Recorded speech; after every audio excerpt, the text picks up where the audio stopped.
If you have rental properties in your name and you want to add your spouse to title to avoid the probate process, what are some of the options that you have? So the first one is going to be you can set up as joint tenants with rights of survivorship. That way you both will own 50-50 of those rental properties. And then when you pass away, they can just file a survivorship affidavit and your death certificate.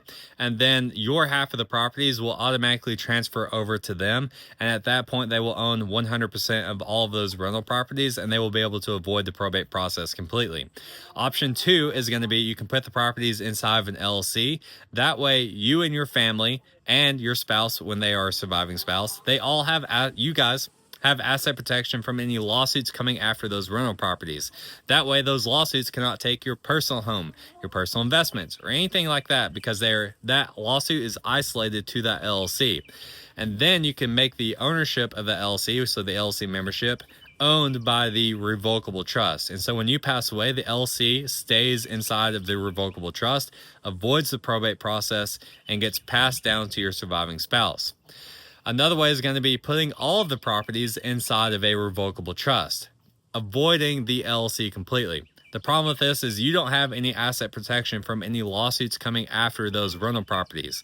So in this case, again, lawsuits coming after them will be able to capture any assets that you own in your personal name, which would be your family home, personal investments, and the rental properties themselves. But with the revocable trust holding those rental properties, when you pass away, the properties are already in the revocable trust and they will stay in there. They will not go through the probate process and they will be able to be distributed out to your beneficiaries, however you have it outlined inside of that trust document. And so to recap, because that's a lot of information, the three options that you have are going to be joint tenants or rights of survivorship will automatically change title and avoid the probate process. LLC with the revocable trust holding the membership of that LLC gives your family asset protection from lawsuits on the rental properties and makes the LLC avoid the probate process. Revocable trust, you do not have any asset protection from the rental properties, but the properties will avoid the probate process and be distributed per the trust document. If you want help setting any of this up, click link in the bio, fill out the form, and schedule a time to talk some more.